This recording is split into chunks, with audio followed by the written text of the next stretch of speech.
நம்முடைய ஆண்டவரும் இரட்சகரும் கர்த்தருமாகிய இயேசு கிறிஸ்துவின் நாமத்தினாலே இந்த காலை வேளையில் உங்களுக்கு வாழ்த்துதலையும் வணக்கத்தையும் ஸ்தோத்திரங்களையும் கூறிக்கொள்ளுகிறேன். இந்த நாளில் இயேசு கிறிஸ்துவின் ஓமைகள் குறித்து இந்த நாளிலே நாம் தியானம் செய்ய இருக்கின்றோம். இயேசு கிறிஸ்து அநேக ஓமைகளை தேவனுடைய சத்தியத்தை வெளிப்படுத்தும்படியாக பகிர்ந்து கொண்டதை நாம் சுவிசேஷங்களிலே வாசிக்கின்றோம். இயேசு கிறிஸ்துவின் ஓமைகள் ஏறக்குறைய எல்லாமே தேவனுடைய ராஜ்யத்தின் செய்தியை வெளிப்படுத்துகிறதாகவே காணப்பட்டது. இயேசு கிறிஸ்து பரலோகத்தின் செய்திகளை மக்களுக்கு புரியும் விதங்களில் எளிமையாக பேசினார். மோசேயைப் போல ஆசாரியத்துவ முறையில் இயேசு கிறிஸ்து பேசவில்லை. தீர்க்கதரிசிகளைப் போல தெய்வீக மொழியில் இயேசு கிறிஸ்து பேசவில்லை. ராஜாக்களைப் போல ஆற்றலின் அதிகாரத்தின் மொழியில் இயேசு கிறிஸ்து பேசவில்லை. மாறாக மனித மொழியில் பாவிகளும் தேவராட்சியத்தை வாஞ்சிக்க வேண்டும் என்ற முறைமையில் எளிமையாக எளிதில் புரியக்கூடிய முறையிலே இயேசு கிறிஸ்து பேசினார். அக்காலத்தில் எளிமையான மக்கள் இந்த செய்திகளை புரிந்து கொண்டு எங்களுக்காக இயேசு கிறிஸ்து பேசுகிறார் என்று சொன்னார்கள். அதே நேரத்தில் சமய தலைவர்களோ எங்களையே பேசுகிறார் என்று சொன்னார்கள். அதாவது எங்களை குறித்து பேசுகிறார். அவர்கள் சொன்னார்கள் எங்களுக்காக பேசுவது போல தெரிகிறது. இவர்கள் சொன்னார் எங்களை குறித்தே பேசுகிறார் என்று சொன்னார். எங்களுக்காக என்று எடுத்துக்கொண்டவர்கள் இயேசுவை பின்பற்றினார்கள். எங்களையே என்று எடுத்துக்கொண்டவர்கள் இயேசுவை கொலை செய்ய தீர்மானித்தார்கள். ஓமைகள் என்பது ஒரு பெரிய செய்தியை எளிமையாக மக்கள் புரிந்து கொள்ளும்படியாக பயன்படுத்தும் கதைகளாகும். சங்கீதம் 78:2 நான் வாசிக்கும் பொழுது,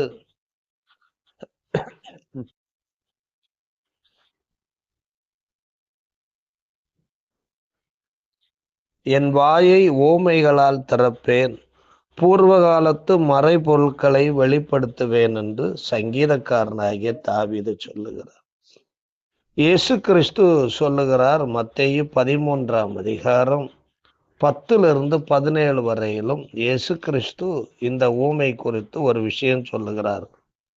அப்பொழுது சீஷர்கள் அவரிடத்தில் வந்து, ஏன் அவர்களோட ஓமைகளாக பேசுகிறீர் என்று கேட்டார்கள். அவர்களுக்கு அவர் பிரதியுத்தரமாக, பரலோக ராஜ்யத்தின் இரகசியங்களை அறியும்படி உங்களுக்கு அருளப்பட்டது, அவர்களுக்கோ அருளப்படவில்லை. உள்ளவன் எவனோ அவனுக்கு கொடுக்கப்படும், பரிபூர்ணமும் அடைவான். இல்லாதவன் எவனோ அவனிடத்தில் உள்ளதும் எடுத்து கொள்ளப்படும். அவர்கள் கண்டும் காணாதவர்களாயும் கேட்டும் கேளாதவர்களாயும் உணர்ந்து கொள்ளாதவர்களாயும் இருக்கிறபடியினால் நான் ஓமைகளாக அவர்களோட பேசுகிறேன். ஏசாயாவின் தீர்க்க தரிசனம் அவர்களிடத்தில் நிறைவேறுகிறது. அதாவது, காதார கேட்டும் உணராதிருப்பீர்கள், கண்ணார கண்டும் அறியாதிருப்பீர்கள். இந்த ஜனங்கள் கண்களினால் காணாமலும் காதுகளினால் கேளாமலும் இருதயத்தினால் உணர்ந்து மனம் திரும்பாமலும் நான் அவர்களை ஆரோக்கியமாக்காமலும் இருக்கும்படியாக அவர்கள் இருதயம் கொழுத்திருக்கிறது. காதால் மந்தமாய் கேட்டு தங்கள் கண்களை மூடிக்கொண்டார்கள் என்பதே. உங்கள் கண்கள் காண்கிறதுனாலும் உங்கள் காதுகள் கேட்கிறதுனாலும் அவைகள் பாக்கியமுள்ளவைகள். அநேக தீர்க்கதரிசிகளும் நீதிமான்களும் நீங்கள் காண்கிறவைகளை காணவும் நீங்கள் கேட்கிறவைகளை கேட்கவும் விரும்பியும் காணாமலும் கேளாமலும் போனார்கள் என்று மெய்யாகவே உங்களுக்கு சொல்லுகிறேன் என்று இயேசு கிறிஸ்து சொல்லுகிறார். பின்னர் யோவான் 16:25 இயேசு கிறிஸ்து சொல்லுகிறார்,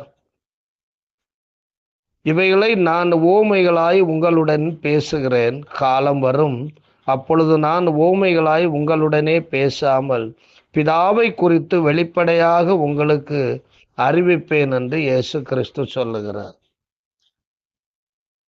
யோவான் 3:1 12ஆம் வசனம் 11-12 வாசிக்கும் பொழுது, மெய்யாகவே மெய்யாகவே நான் உனக்கு சொல்லுகிறேன், நாங்கள் அறிந்திருக்கிறதை சொல்லி நாங்கள் கண்டதை குறித்து சாட்சி கொடுக்கிறோம், நீங்களோ எங்கள் சாட்சியை ஏற்றுக்கொள்ளுகிறதில்லை. பூமிக்கு அடுத்த காரியங்களை நான் உங்களுக்கு சொல்லியும் நீங்கள் விசுவாசிக்கவில்லையே. பரம காரியங்களை உங்களுக்கு சொல்வேனானால் எப்படி விசுவாசிப்பீர்கள் என்று இயேசு கிறிஸ்து சொல்லுகிறார். ஆகையினால இந்த ஓமைகள் என்பது படிப்பறிவில்லாத பாமரர்களாகிய ஏழை மக்களுக்கு எளிதாக புரியும் சத்தியமாயிருந்தது. ஆனால் படித்தவர்கள், சமய தலைவர்கள், பெரிய மனிதர்களுக்கு இந்த ஊமைகள் அவர்களுக்கு வேறு அர்த்தத்திலே புரிந்தது. இந்த எளியவர்களுக்கு தேவனுடைய ராஜ்யத்தை குறித்த அல்லது தேவன் கொண்டு வரப்போகிற ஒரு தேவனுடைய ஆட்சியை குறித்த காரியங்களை குறிப்பதாக அவர்கள் புரிந்தார்கள். ஆனால் இந்த சமய தலைவர்களும் படித்தவர்களுமோ தங்களுடைய ஆட்சி அதிகாரத்தை பறித்துவிட்டு இந்த மனிதன் ஏதோ ஆட்சி அதிகாரத்தை நியமிக்க போகிறான் என்று நினைத்து இயேசுவுக்கு எதிராக எழும்பினார்கள். இந்த நாளில் கூட இயேசு கிறிஸ்துவின் உவமைகளை குறித்து நாம் பார்க்கும் பொழுது ஏறக்குறைய மத்தேயு, மார்க்கு, லூக்கா, யோவான் ஆகிய 4 புத்தகங்களை நாம் வாசிக்கும் பொழுது ஏறக்குறைய 35-40 உவமைகள் வரிசைப்படுத்தப்பட்டிருக்கின்றது. அந்த உவமைகளை எல்லாம் நாம் படித்து தியானிப்பது நமக்கு ஆசீர்வாதமான ஒன்று. உவமைகள் குறித்த காரியங்களை நாம் அறிந்து கொள்வோம். இந்த நாளிலே மத்தேயு 13ஆம் அதிகாரத்தில் இருந்து விதைத்தலின் உவமை குறித்து ஒரு சில விஷயங்களை நாம் அறிந்து கொள்ளுகிறோம். மத்தேயு 13ஆம் அதிகாரம் 1 நாம் பார்க்கும் பொழுது இயேசு கிறிஸ்து கடலோரத்தில் உட்கார்ந்திருக்கிறார். அப்பொழுது சீஷர்கள் எல்லாம் அவரிடத்திலே கூடி வருகிறார்கள். அப்பொழுது அவர் அநேக விசேஷங்களை உவமைகளாக அவர்களுக்கு சொன்னார். அதாவது ஒரு சத்தியத்தை, ஒரு பொருளை அவர்களுக்கு விளக்கி சொல்ல வேண்டும். அதற்காக எளிமையாக நம்முடைய வாழ்க்கையில் அன்றாடம் பயன்படுத்தக்கூடிய சில நடைமுறை வாழ்வியல் முறைமைகளை எடுத்து சொல்லி அதுக்குள்ளே தேவனுடைய சத்தியத்தை வைத்து அவர் போதிக்கிறார். இங்கே நாம் பார்க்கும் பொழுது ஒரு மனிதன் விதைத்து கொண்டிருக்கிறார். இயேசு கிறிஸ்து அந்த இடத்துல இருந்து பார்க்கிறார். ஒரு மனிதன் விதைக்கிறான். அந்த விதைகளில் சிலவை முள்ளுள்ள இடங்களில் விழுகிறது, சில விதை வழி அருகே விழுகிறது, சில விதை கற்பாறை இடங்களில், மண்ணில்லாத கற்பாறை இடங்களில் விழுகிறது, சில விதை நல்ல நிலத்தில் விழுகிறது. அப்பொழுது இயேசு கிறிஸ்து கேட்கிறாரு, இந்த விதைகளில் எது முளைச்சி நல்ல பலன் தரும் என்று ஒருத்தர் கேட்கிறார்.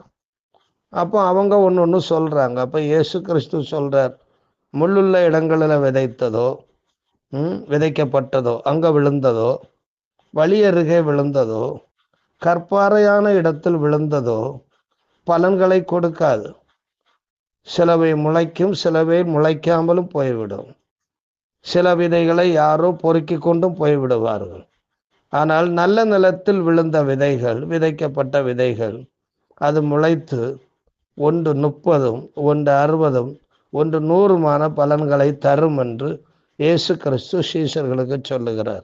அதே மாதிரிதான் மனித இருதயங்களில் நாங்கள் விதைக்கக்கூடிய தேவனுடைய ராஜ்யத்தின் செய்தியானது எல்லாருடைய இருதயங்களிலும் போய் விழும்.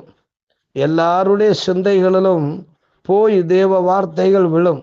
ஆனால் சிலருடைய இருதயங்கள் முள்ளு போல காணப்படுகிறது, சிலருடைய இருதயங்கள் கற்பாறை போல் காணப்படுகிறது, சிலருடைய இருதயங்கள் வழி அருகாய் இருக்கிறதாக தெரிகிறது, பெருவழி போல் தெரிகிறது. சிலருடைய இருதயங்கள் நல்ல நிலங்களாய் இருக்கிறது. இந்த முள் இருதயங்கள், முல்லை போன்ற இருதயங்கள், கற்பாறை போன்ற இருதயங்கள், பெருவழி கொண்ட இருதயங்கள் எல்லாம் அந்த விதைகள் அங்கே முளைக்காது, முளைத்து பலன் தராது. அந்த வசனங்களை எல்லாம் பிசாசானவன் பொறுக்கி கொண்டும் போய்விடுவான். ஆனால் நல்ல இருதயத்திலே, பண்படுத்தப்பட்ட இருதயத்திலே, தேவ வார்த்தை விழுந்தால் முளைக்கக்கூடிய நல்ல இருதயத்திலே அந்த வசனங்கள் விழுந்து நல்ல காரியங்களை வெளிப்படுத்துகிறது. இங்கே நான் ஒரு 5 காரியங்களை இந்த நாளிலே உங்களுக்கு நான் சுட்டி காட்டுகிறேன்.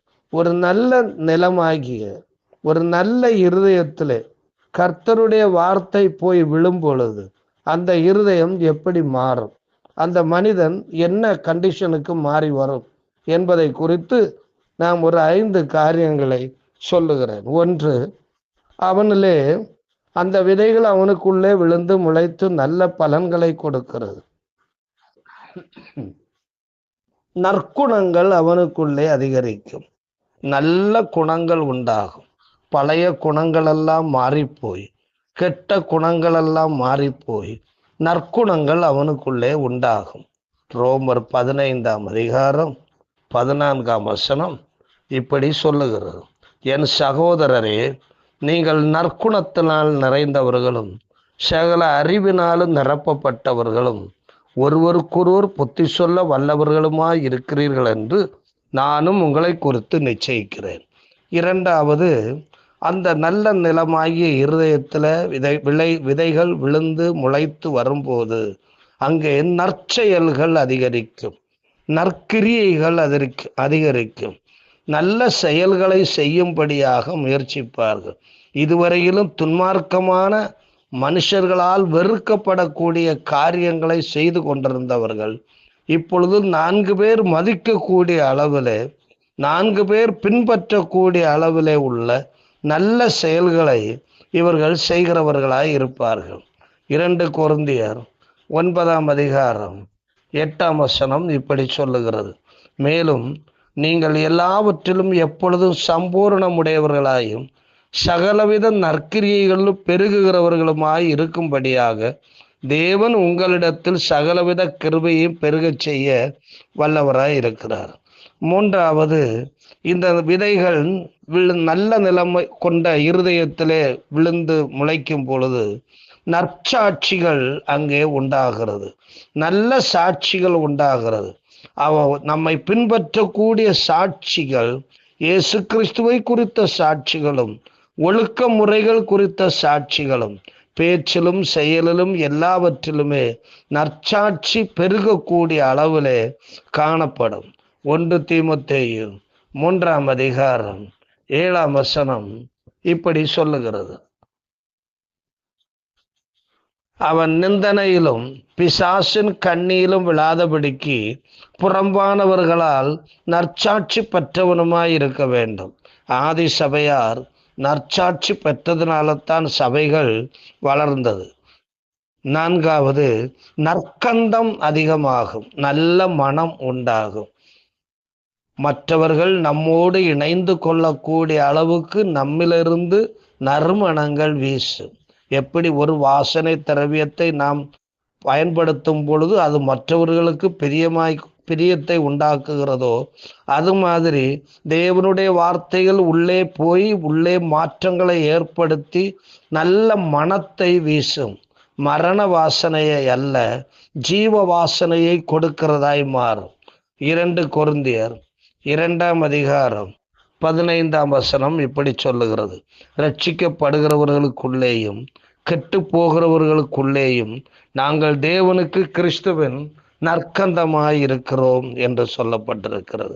மேலும் 5வது, நல் உறவு உண்டாகும், ஐக்கியம் உண்டாகும். எல்லோரோடும் தேவனுடைய பிள்ளைகளோட அவர்கள் நல் உறவை வைத்திருப்பார்கள், தேவனோடு நல் உறவை வைத்திருப்பார்கள். கெட்ட உறவுகள், கெட்ட பழக்க வழக்கங்கள் எல்லாவற்றையும் விட்டுவிட்டு உடல் ரீதியாகவும் உள ரீதியாகவும் ஆவியின் அடிப்படையிலையும் நல்ல ஐக்கியம் உள்ளவர்களாய் இருப்பார்கள். 1 கொரிந்தியர் 1ஆம் அதிகாரம் 9ஆம் வசனம் இப்படி சொல்லுகிறது, தம்முடைய குமாரனும் நம்முடைய கர்த்தருமாயிருக்கிற இயேசு கிறிஸ்துவுடனே ஐக்கியமாயிருப்பதற்கு உங்களை அழைத்த தேவன் உண்மையுள்ளவர். ஆக இந்த விதைத்தலின் ஓமையிலே ஆண்டவருடைய வார்த்தைகள் ஒரு நல்ல நிலமாகிய இருதயத்திலே விழும் பொழுது நற்குணங்கள் அதிகரிக்கிறது, நற்செயல்கள் அதிகரிக்கிறது, நற்சாட்சி பெருகுகிறது, நற்கந்தம் அதிகமாகிறது, நல் உறவு மலர்கின்றது. எங்கள் அன்பு நிறைந்த ஆண்டவரே, இந்த காலை வேளையில நாங்கள் உம்மை ஸ்தோத்திரிக்கிறோம். எங்களில் நற்குணங்களும் நற்செயல்களும் நற்சாட்சிகளும் நற்கந்தமும் நல்உறவுகளும் அதிகமாய் உண்டாகத்தக்கதாக தேவரீர் உம்முடைய வசனங்கள் எங்களுக்குள்ளே ஆழமாய் வேரூன்றி 130 100 160 100 பலன்களை கொடுக்கத்தக்கதாக நீர் கிரியை செய்யும்படியாய் செபிக்கிறோம். நாங்கள் பெருவழி சார்ந்த இருதயம் கொண்டவர்களாக அல்ல, கற்பாறை மனம் கொண்டவர்களாக அல்ல, முள்காடு நிறைந்த இருதயம் உடையவர்களாக அல்ல. ஆண்டவரே, நல்ல நிலம் உழுது பரம்படிப்பதற்கு ஒரு தாழ்மையின் இருதயம், பணிவுள்ள இருதயம், தேவ வார்த்தைகள் வந்து ஆழமாய் வேரூன்றத்தக்கதான ஒரு இருதயமாய் எங்கள் சிந்தைகளும் இருதயங்களும் காணப்படத்தக்கதாய் கர்த்தாவே எங்களுக்கு உதவி செய்யும். இந்த அழிந்து போகிற உலகத்துல கர்த்தராய் இயேசு கிறிஸ்துவின் வருகை சமீபமாயிருக்கிற இந்த காலத்துல நாங்கள் நற்குணங்களையும் நற்செயல்களையும் நற்சாட்சிகளையும் நற்கந்தத்தையும் நல்லுறவையும் ஆண்டவரே நாங்கள் வெளிப்படுத்துகிறவர்களாயிருக்க தேவரீர் எங்களுக்கு உதவி செய்யும். இயேசு கிறிஸ்துவின் மூலம் கேட்கிறோம் இரக்கம் நிறைந்த பரமபிதாவே, ஆமென். God bless you.